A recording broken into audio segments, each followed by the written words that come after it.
क्या आपने कभी सोचा है कि बाइक इंजन के अंदर आखिर क्या होता है जिससे पूरी बाइक दौड़ने लगती है?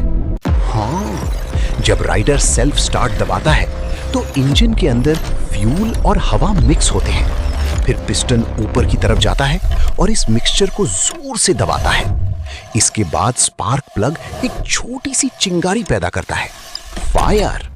ये चिंगारी फ्यूल में ब्लास्ट करती है और पावरफुल एनर्जी बनती है, ब्लास्ट।